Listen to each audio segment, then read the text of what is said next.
नमस्कार दोस्तों।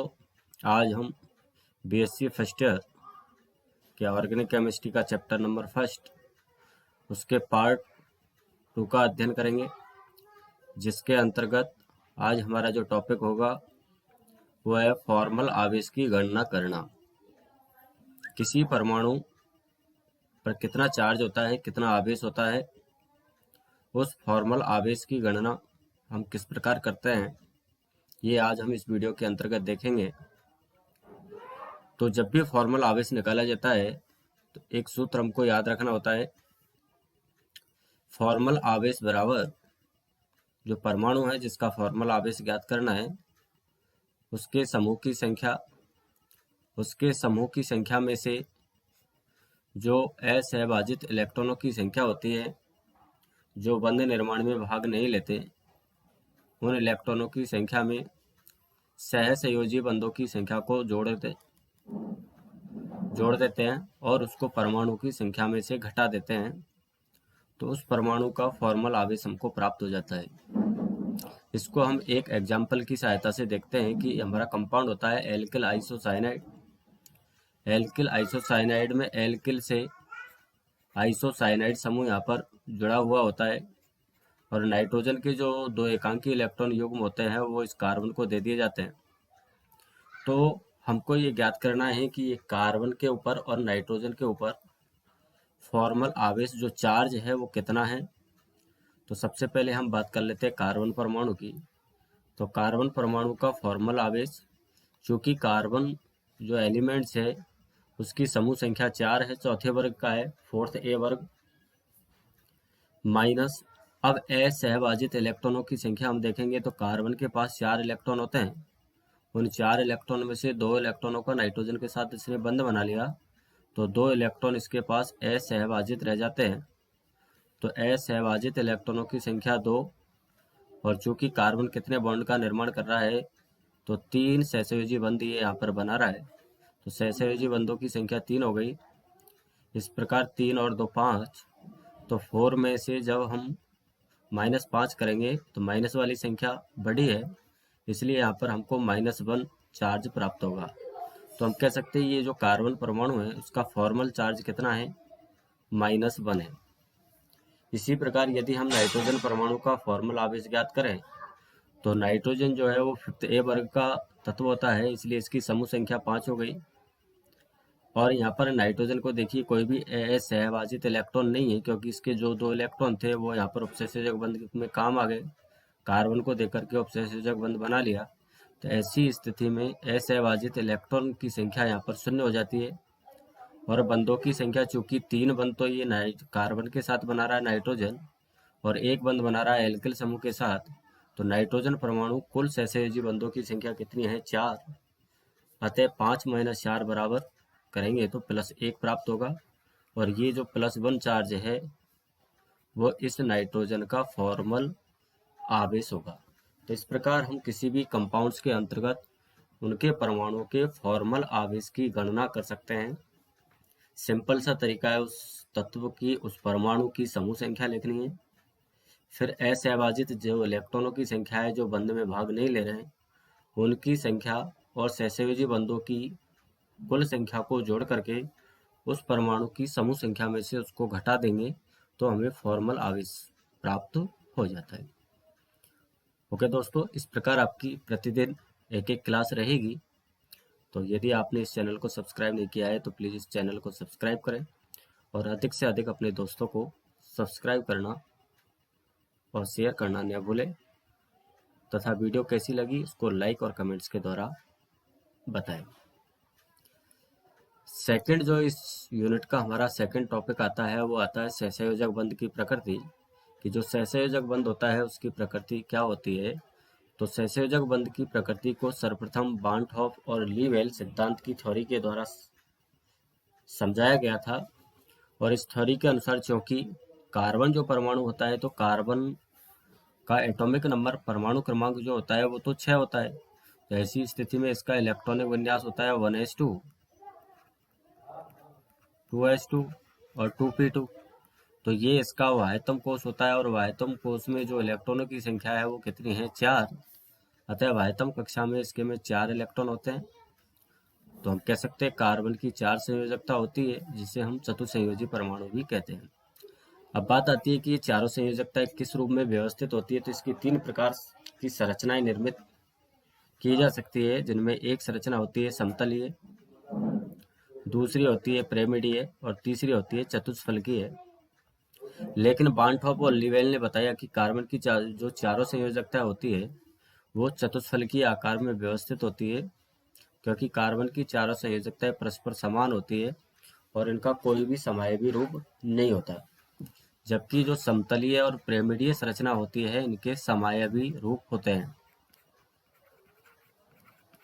इनके समायोगी रूप होने के कारण ये संरचनाएं कार्बन परमाणु की नहीं होती है। कार्बन की चारों संयोजकताएं इन संरचना में नहीं होती है, चतुष्फलकीय संरचना में होती है। इसको हम इस एग्जाम्पल की सहायता से समझ सकते हैं कि जैसे CH2 Cl2, क्योंकि कार्बन की चारों संयोजकताएं एक प्रकार के परमाणु से पूरी हो सकती है और अलग अलग प्रकार के परमाणु से पूरी हो सकती है। तो इस उदाहरण को समझने के लिए हमने ये एग्जाम्पल लेते हैं CH2 Cl2। तो ये हमारी समतलीय संरचना है, जिसमें कार्बन परमाणु एक ही तल पर चारों संयोजकताएं हैं, जिनमें दो हाइड्रोजन के परमाणु और 2 क्लोरीन के परमाणु। तो इस स्ट्रक्चर को यदि हम देखें तो ये जो हमारा क्लोरीन, कार्बन और क्लोरीन के मध्य का जो बॉन्ड एंगल है ये यहाँ पर 90 डिग्री का आता है।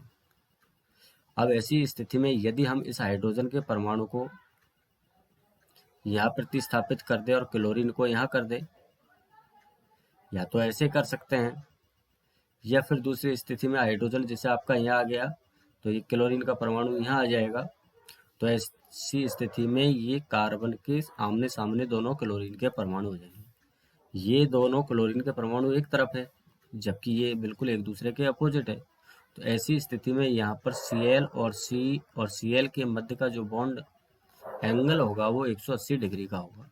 तो यहाँ तो बॉन्ड एंगल आ रहा है 90 डिग्री का और यहाँ बॉन्ड एंगल आ रहा है 180 डिग्री का, जो कि समतलीय संरचना में, अर्थात ये इसका समाय भी है। तो यहाँ पर समतलीय संरचना में इसके समाय भी हो सकते हैं। इसी प्रकार पिरामिडीय संरचना की यदि हम बात करें तो ये एक प्लेन तल पर चारों संयोजकताएं हैं। कार्बन परमाणु यहाँ पर है तो ये इसकी पिरामिडीय संरचना है, और इसमें कार्बन की चारों संयोजकता से दोनों से तो क्लोरीन और दोनों से हाइड्रोजन इस रूप में जुड़े हुए हैं। तो ऐसी स्थिति में क्लोरीन, कार्बन और क्लोरीन के मध्य का जो ये बॉन्ड एंगल है वो यहाँ आ रहा है 60 डिग्री का। अब यदि हम यहाँ पर इस हाइड्रोजन परमाणु को इस क्लोरीन के स्थान पर और क्लोरीन को हाइड्रोजन के स्थान पर प्रतिस्थापित कर दें, तो ऐसी स्थिति में अब ये क्लोरीन की स्थिति ये हो जाएगी क्लोरीन के परमाणु की। तो यहाँ क्लोरीन, कार्बन और क्लोरीन के मध्य का जो बॉन्ड एंगल है वो 120 डिग्री का हो जाएगा। तो बंध कोण यहाँ पर परिवर्तित हो रहे हैं, अर्थात इनकी समायोगी संरचना संभव है। लेकिन जब हम इसकी चतुष्फलकीय संरचना का अध्ययन करते हैं तो चूंकि चतुष्फलकीय संरचना में आप कितने ही इन परमाणु को एक स्थान से दूसरे स्थान पर व्यवस्थित कर लें, लेकिन इसमें चारों ही जो बंध कोण होते हैं वो बंध कोण का मान समान रहता है, 109 डिग्री 28 मिनट ही रहता है। अतः इसका समाय भी संभव नहीं होता। इसीलिए बार्नठॉप लीवेल ने कार्बन की चारों संयोजकताओं की जो व्यवस्था बताई थी वो चतुष्फलकीय व्यवस्था में व्यवस्थित होती है। इसके बाद अगला जो इस यूनिट का टॉपिक है, हमारा महत्वपूर्ण टॉपिक है सहसंयोजक बंध की आणविक कक्षक अवधारणा, जिसको हम MOT भी कहते हैं, आणविक कक्षक अवधारणा, MOT थ्योरी। तो ये क्या होती है? कक्षक का वह क्षेत्र जिसमें इलेक्ट्रॉन के पाए जाने की प्रायिकता सर्वाधिक होती है। कक्षक क्या होता है? किसी परमाणु का वह क्षेत्र जिसमें इलेक्ट्रॉन के पाए जाने की प्रायिकता सबसे अधिक होगी वो उसकी क्या कहलाती है? कक्षक, क्योंकि कक्षक में ही इलेक्ट्रॉन होते हैं। किसी एक नाभिक से बंधा हुआ कक्षक, कोई एक नाभिक से जब कक्षक बंधा हुआ होता है तो ऐसे कक्षक को हम परमाणुवीय कक्षक कहते हैं, एटॉमिक ऑर्बिटल, जिसको हम AO से व्यक्त करते हैं। जबकि एक से अधिक नाभिक से जब ये कक्षक बंधी होती है तो ऐसी कक्षक को हम कहते हैं आणविक कक्षक, मॉलिक्यूलर ऑर्बिटल, जिसको हम व्यक्त करते हैं MO से। तो ये आणविक कक्षक परस्पर मिलकर के ही आणविक कक्षकों का निर्माण करती है। परमाणुवीय जो कक्षक होती है वो आणविक कक्षकों का निर्माण करती है। तो आणविक कक्षकों में परमाणु किसी एक नाभिक से बंधा हुआ होता है, जबकि आणविक कक्षक में जो कक्षक होती है वो एक से अधिक नाभिकों से परस्पर बंधी हुई होती है।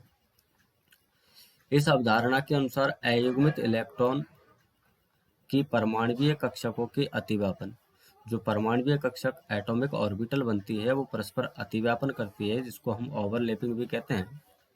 दो कक्षकें परस्पर एक दूसरे पर ओवरलेपित होती है, तो इस प्रक्रिया को बोलते हैं हम अतिव्यापन।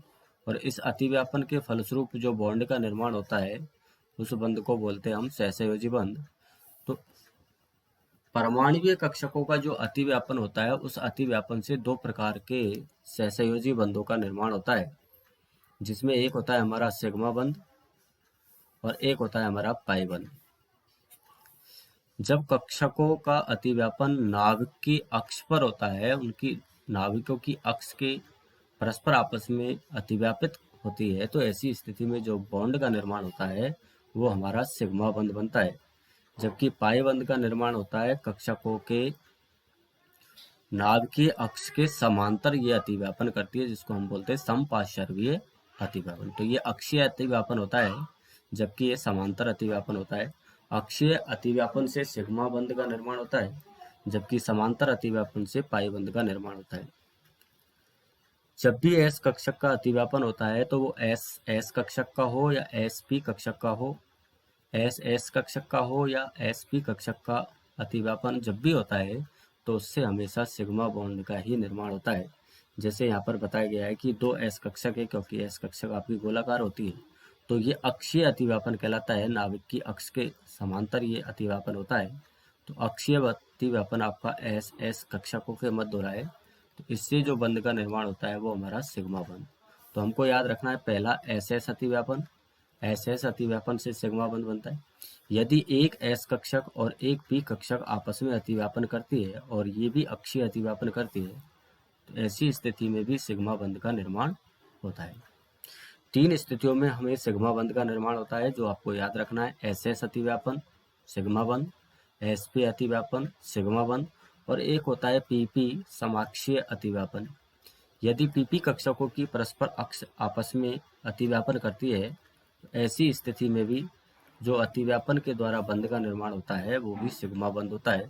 और सिग्मा बंध हमेशा प्रबल होता है क्योंकि इसका अतिव्यापन क्षेत्र अधिक होता है। जबकि एक और पीपी कक्षकों के मध्य अतिव्यापन होता है, जिसे हम बोलते हैं समपार्श्वीय अतिव्यापन। और समपार्श्वीय अतिव्यापन के फलस्वरूप हमेशा पाई बंध का निर्माण होता है। तो एक ही प्रकार है जिसके द्वारा पाई बंध का निर्माण होता है। तो इस प्रकार अतिव्यापन आपके चार प्रकार के हो गए। एस अतिव्यापन, सिग्मा बंध का निर्माण होगा। एस पी अतिव्यापन, सिग्मा बंध का निर्माण होगा। पीपी अक्षीय अतिव्यापन, सिग्मा बंध का निर्माण होगा। लेकिन जब पीपी कक्षकें आपस में समपार्श्वीय अतिव्यापन करेंगी तो उससे पाई बंध का निर्माण होगा। तो जब पी कक्षकें परस्पर समांतर अतिव्यापन करती है तो उससे पाई बंध का निर्माण होता है। और पाई बंध कभी भी अकेला नहीं बनता है, वो हमेशा सिग्मा बंध के साथ ही बनता है। अर्थात पहले सिग्मा बंध का निर्माण होता है, उसके बाद ही पाई बंध का निर्माण होता है। एक पाई बंध में अतिव्यापन एक ही स्थान पर केंद्रित न होकर के दो भागों में ये बट जाता है। ऐसी स्थिति में जो इनके मध्य जो अतिव्यापन होता है वो ज़्यादा प्रभावी नहीं होता, ज़्यादा इफेक्टिव नहीं होने के कारण ये पाई जो बॉन्ड होता है वो दुर्बल होता है और ये यही बॉन्ड यहाँ पर रासायनिक अभिक्रिया के अंतर्गत टूटता है, अर्थात आसानी से टूट जाता है। और जब ये दोनों कक्षकें परस्पर समांतर अतिव्यापन करती है तो केले की समान संरचना बनती है, इसलिए इसको कदली बंध या बनाना बॉन्ड भी कहते हैं। तो यदि आपसे पूछा जाए कि कदली बंध या बनाना बंध किसे कहते हैं, तो वो पाई बंध होता है हमारा, जिसको इस डायग्राम के द्वारा यहाँ पर दर्शाया गया है। दोनों पी कक्षकें, क्योंकि पी कक्षक आपकी डमलाकार होती है, तो ऐसी स्थिति में ये आपस में समांतर अतिव्यापन करती है दोनों पालियां, और इसके अतिव्यापन से जो बॉन्ड यहाँ पर बनता है वो आपका कहलाता है पाई बंध। तो इस प्रकार दोस्तों ये आपके आज के वीडियो पार्ट 2 में 3 हमने महत्वपूर्ण टॉपिकों का अध्ययन किया है। कल इससे आगे का जो टॉपिक रहेगा हमारा संकरण, पार्ट नंबर 3 में हम उसका अध्ययन करेंगे। तो देखना न भूलें और अपने सभी दोस्तों को इनवाइट जरूर करें। Thank you.